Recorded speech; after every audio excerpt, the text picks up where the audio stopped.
Welcome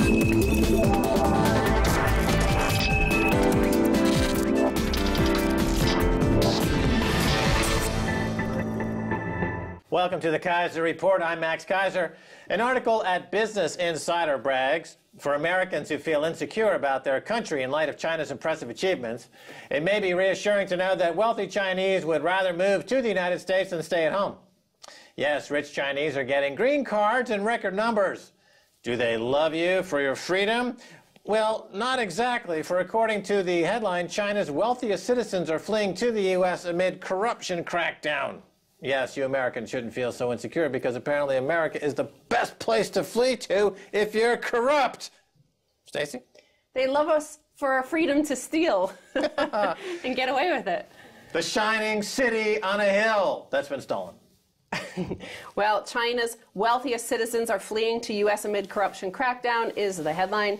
Amid a widening crackdown on corruption, China's wealthiest citizens are increasingly seeking a better life abroad. The United States is their favored destination. So if they have $1 million, they can get a green card. In 2010, there were 772 Chinese who received these green cards. That increased by eightfold by 2012 to 6,124. Right, so corruption crackdown is rising in China. So the Chinese, the wealthy Chinese that are the Jamie Dimons of their country are fleeing to America because they know that America provides safe haven for a corrupt banking, larcenistic, thieving, no good nicks. Yes. Now, part of the reason is they're also leaving because of the pollution that we have exported there. American corporations exported the pollution there, where there's so much pollution you can't even see. It kind of looks like London with the fog. They're all moving to Rush Limbaugh's house.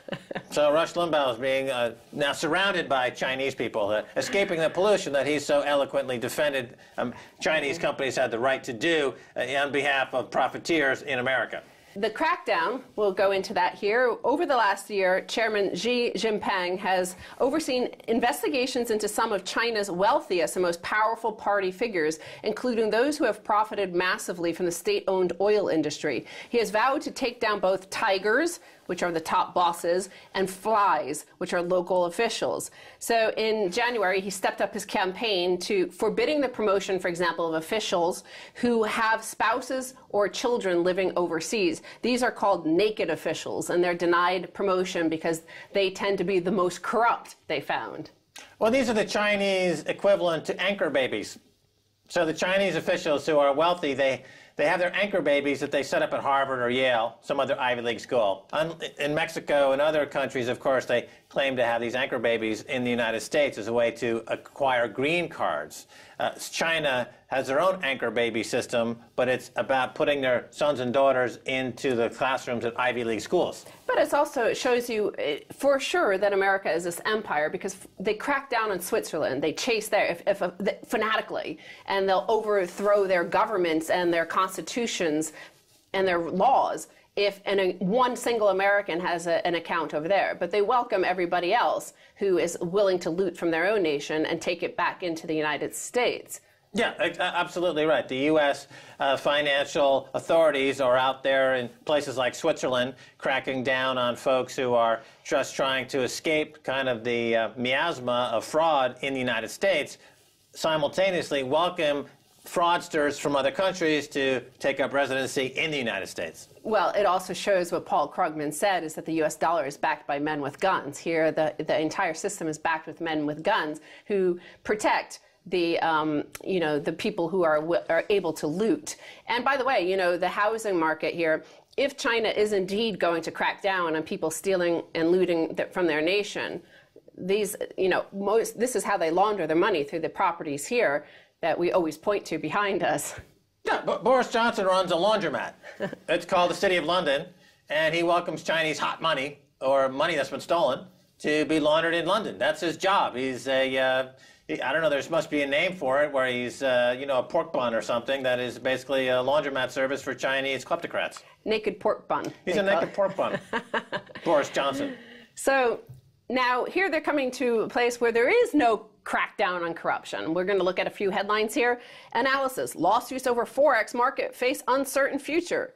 So we know that the key benchmark rate is the foreign exchange rate at issue in lawsuits, is known as the WM Reuters fix, which is set at 4 p.m. London time. It is based on actual trades and order rates recorded primarily by Reuters during a 1-minute fix period. WM, a unit of State Street Corporation, then calculates the benchmark using the median of the reported trades. So contracts around the world are based on this London fix here on these Forex rates, and they've been shown to be rigged. Well, the U.S. regulators are going to fine these banks. They're going to get their piece of the cake. Now, the private entities, including pension funds, have filed 8 lawsuits against the biggest of these banks, including Deutsche Bank, Citigroup, Barclays, UBS, HSBC, JP Morgan, Royal Bank of Scotland.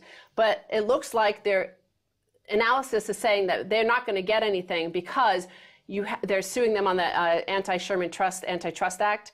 And you have to prove that this was a competitive market. And because it's a fixed market and rigged, then they're not going to win their lawsuits, they reckon. Right. So it's another semantical argument against free markets.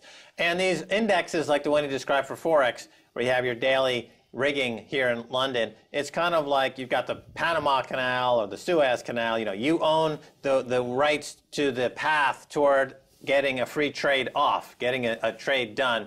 And you are gouging. Essentially, that's what this rigging scandal is all about. It's about index providers and fixers and riggers gouging customers. So the cost of doing business keeps going up. Financialization was billed as a way to bring costs down. But if you don't have any competition and you have gatekeepers, like here in London, who control Forex or LIBOR or energy or gold and silver, they just jack the price up. Yeah. So they use that as an example as well, the LIBOR rigging. Well, those private lawsuits were dismissed in Manhattan, and the reason why, without anti-competitive conduct, there can be no anti-competitive injury, said the judge, who is based in the Southern District of New York with jurisdiction over New York City's major financial centers. So again, the headlines will read that something has been done because they'll pay a small fine to the U.S. regulators who will use it to download more porn, who knows, at the SEC. But nothing will actually be done. There will be the people who were actually damaged by the fraud, there will be no recompense for them. Yeah, they use a financial flag of convenience. People understand the flag of convenience concept. If you have a tanker of oil and you register it on 3 different countries simultaneously, if it blows up and spills oil, then nobody claims responsibility.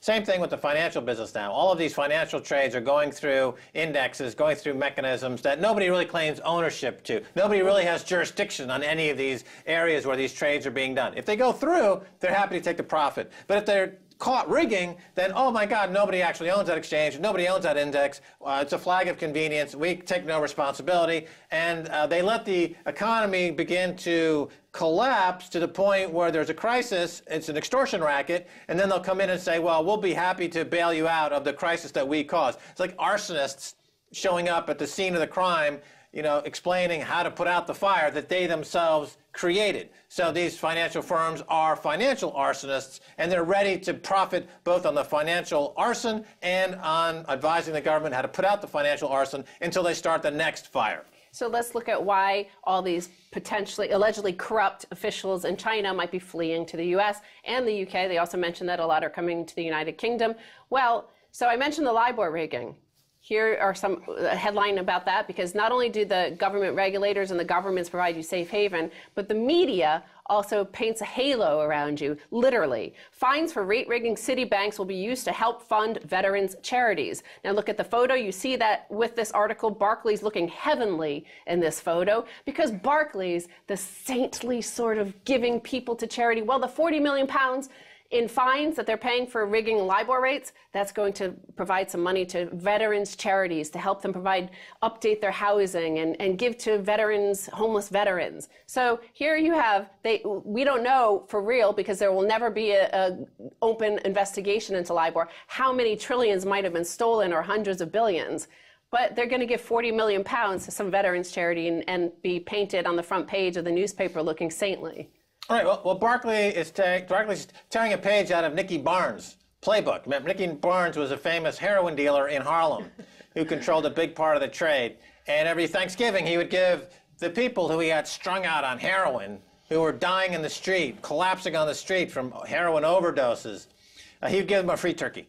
So the word on the street was that Nicky Barnes is our savior. Similar with Barclays. They're corrupting the system. They're committing fraud on a daily basis. They're committing vast arrays of illegal activities. Jazz hands. But every once in a while, they throw somebody a free nickel, a free pence or something, and say, aren't we magnanimous?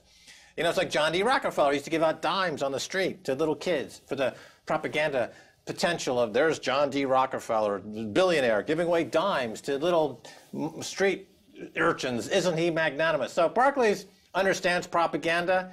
They're a propagandist to cover their fraud. Propaganda to cover their fraud. Well, it's a corrupt system. It doesn't matter. It could be any single bank, any single corporation, because we're going to look at this next headline here. It's also big major corporations who give to the bankers, who give to the politicians, who give to the regulators, so that they'll never be in trouble. So this is what these rich Chinese have to look forward to, because there's a crackdown on their own country in this sort of behavior. Hospital chain said to scheme to inflate bills. So there's a hospital chain, HMA, in America. It's the second largest. And apparently they've been defrauding the government, Medicare and Medicaid, and basically admitting patients who didn't need to be admitted, but because they were on government-subsidized health care, Medicare and Medicaid, they put them in and charged the government. Well, what's more, they're being investigated by the Department of Justice, but Wall Street didn't react. Their shares didn't do anything. Well, when HMA announced the Justice Department's involvement in the lawsuits, investors and analysts shrugged, and the stocks for both companies involved in the merger barely budged. Cheryl R. Skolnick, who follows healthcare for CRT Capital, recently wrote in a note to investors, quote, investors seem to think that DOJ investigations, qui tam suits, and allegations of serious Medicare fraud are simply a cost of doing business. Many settlements run only into the tens of millions. That's a corporate slap on the wrist for companies whose stocks typically soar when executives push the profit envelope. Only if the penalty is at least $500 million, she said, are corporations likely to find cost a deterrent. Right, so HMA is openly committing fraud, and the shareholders don't really think that's going to impact the price of the stock because the Department of Justice doesn't mete out any kind of fine that would represent a deterrent in any way. So they continue to commit fraud, and then if they're like Barclays, they'll, on Thanksgiving, give away free turkeys like a heroin dealer, and for the propaganda value. So fraud has become the de facto business model of the health industry in America. Of course, Americans suffer. They don't get good health care. So millions are dying. But again, that's not considered a downside risk. Death is not considered a downside risk in America. If you have a HMA is committing health genocide, Barack Obama will smile and say, hi, I love you, or whatever. I mean, he's a crook. All right, well, we're out of time. See you soon. They love us for our freedom to defraud. Stay tuned for the second half. A whole lot more.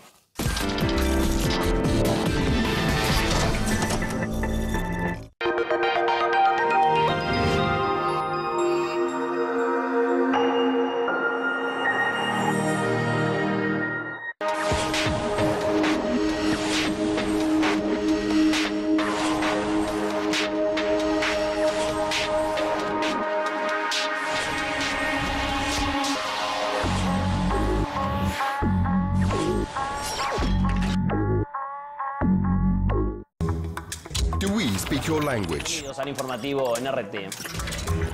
Want news, programs and documentaries in Spanish? What matters to you? Breaking news, alternative angles, hidden stories. Are you here? Then try RT Spanish. To find out more, visit actualidad.rt.com. There is, for example, a very good intelligence unit attached to UK anti-doping in London. And they use a whole range of different opportunities to get information. They get it from the media, they have a whistleblower link, people can phone in and give them information. To get that kind of information across borders is actually quite complicated. And what we do as an agency in our intelligence function is to use a whole range of sort of independent information gathering. We have built relationships, for example, with Interpol, and that helps us find out where there is drug trafficking going on. Is Obviously, more for the ladies because it's pink. If women wanted to avoid rape, they really needed to buy guns and learn how to use them. Pull down, there's your gun. This is the one that I want to go with. Once again, it's the fear factor. Women are definitely a target of the gun lobby. You don't want to kill them. We're not wanting to kill anybody, but if somebody, this would hurt them. What I'm noticing more and more is this really scary marketing tactics, which implies that women have some sort of moral obligation to own guns to protect their families. Young girls shoot out here too, so we do have a pink one. More kids, young kids, choke on food than are killed by firearms. If being armed made us safer in America, we should be the safest nation on Earth. And we're clearly not the safest.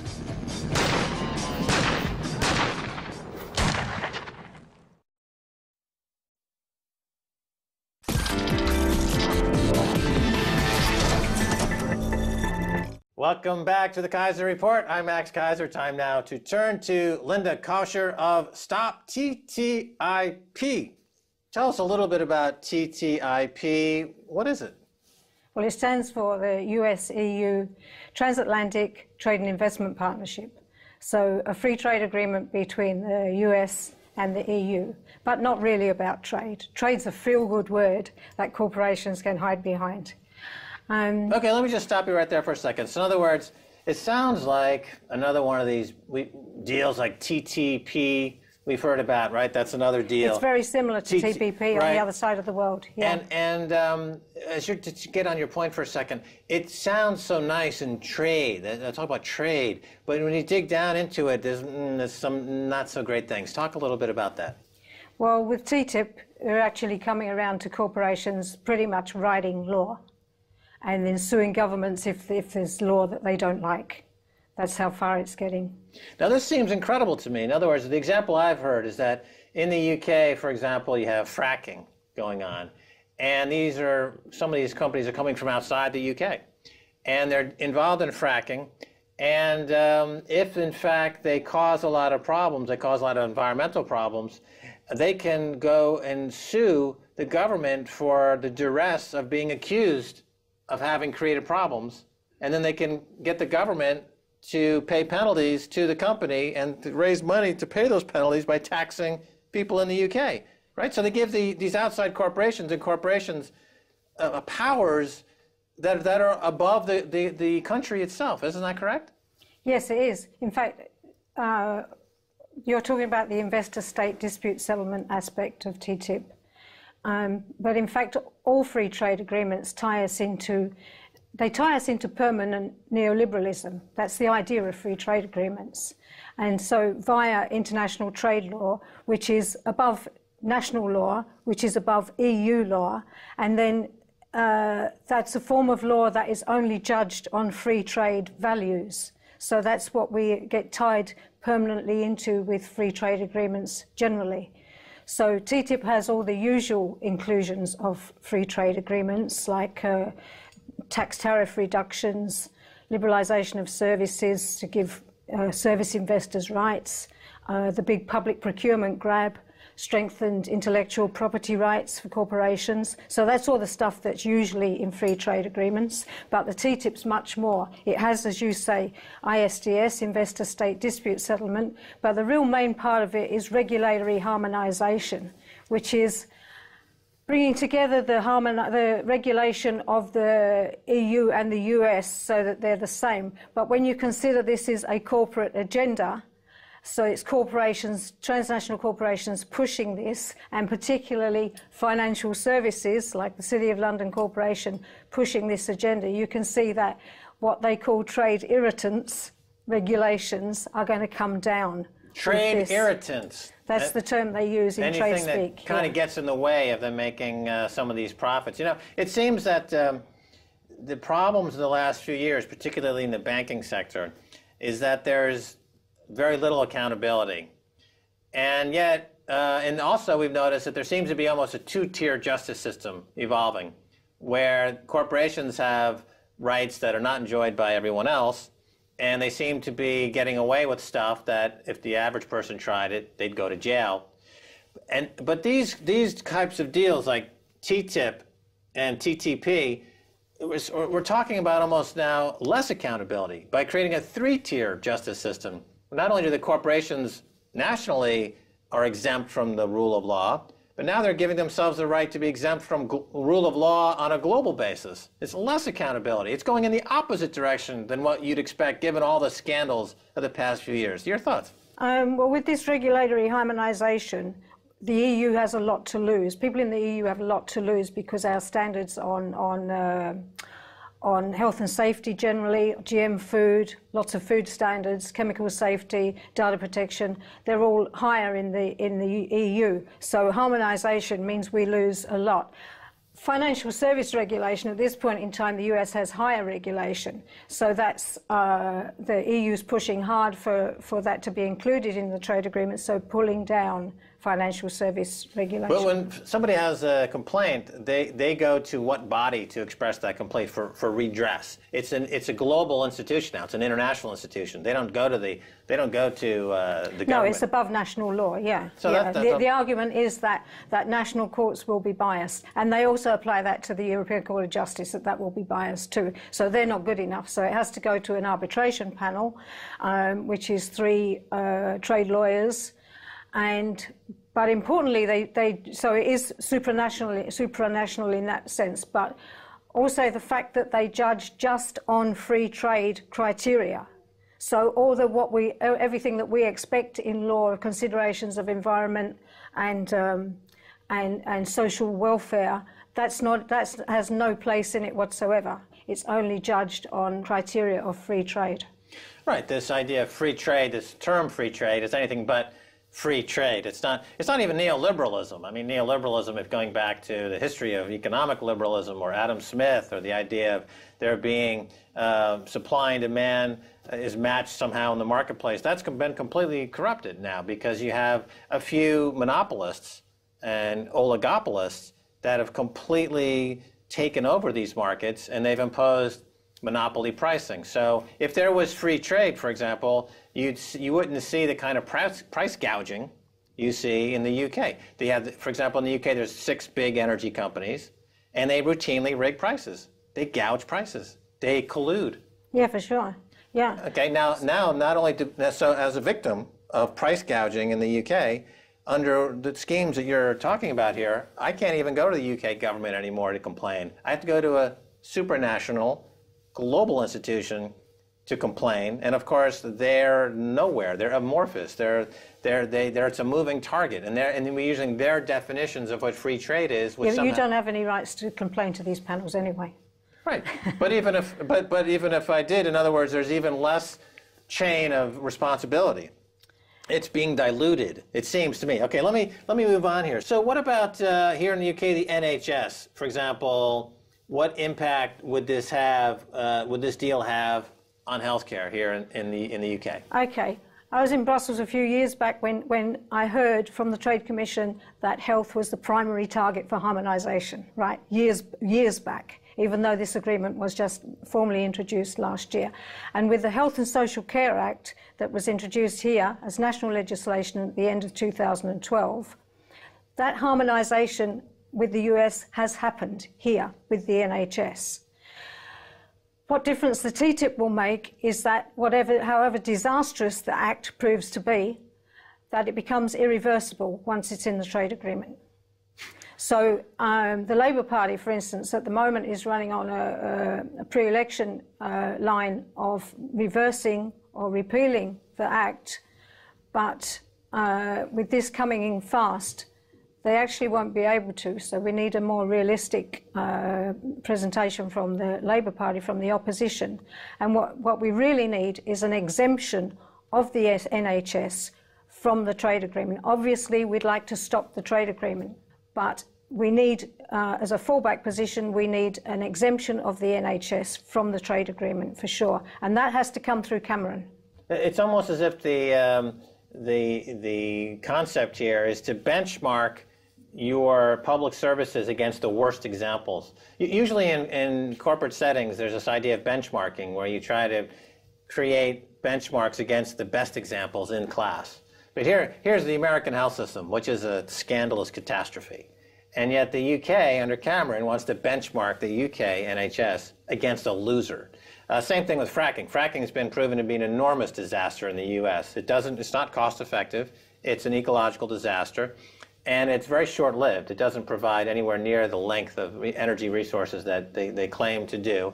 And yet the UK wants to benchmark its fracking and create fracking against a loser, against a complete catastrophe. Same thing with Help to Buy for real estate. It's modeled on the subprime catastrophe in America. So David Cameron seems to be on a collision course with reality in that he's constantly benchmarking policies in the UK against American disasters. How do you explain that? Is he just it's just all these consultants have totally corrupted him, or is he just incompetent? Our government works for the City of London Corporation. And can I just go back that another aspect of an aim for this trade agreement, so-called trade agreement, is to set global rules. So you're talking about benchmarking, but an aim of this trade agreement is definitely to set benchmarks that in trade that then the rest of the world gets pulled into. Right. So a lot of people over the years have talked about, 5 years ago when you put out a phrase like New World Order, it sounded very conspiratorial. But here we are in the year 2014, and these deals, we're getting there. TTIP and TTP and ISDS, this really is a global governance issue. Well, TTIP and TPP, Transatlantic and Trans-Pacific, the US is the country in both, yeah. So Cameron is trading Britain's sovereignty for a few bucks, a few pounds. Isn't that, as a British person, does that kind of make you sick inside? I think we need a lot more exposing of the role of the City of London Corporation. For instance, I've actually gotten into meetings where those guys around the table give their directions directly. These are the guys from the banks and the insurance companies, give their directions directly to the trade bureaucrats, who then take UK trade policy into the EU. So that bypasses the Parliament, bypasses the public completely. It comes directly from the City of London to the EU. When you say City of London, we're talking about the banks, essentially, and the big four banks, which would include, for example, HSBC, who's been recently caught. Yeah, essentially transnational, right? We're not talking about anything British here. This is transnational financial services, with the City of London as their lobby mechanism. Yeah, and we know that they've been able to successfully wiggle out of any accountability for laundering Mexican drug money, for example, or even they have been caught recently laundering money for Hezbollah. So Cameron is benchmarking his policy against banks that are laundering money for groups that he himself considers terrorists. Maybe it's just duplicity, and maybe he's just ill, and there needs to be some kind of intervention. I guess that's what elections are for.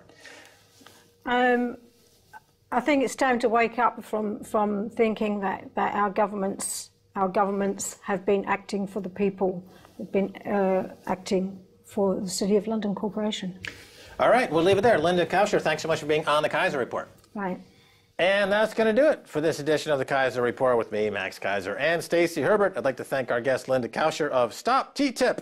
If you'd like to get in touch, tweet us at Keiser Report. Until next time, bye, y'all.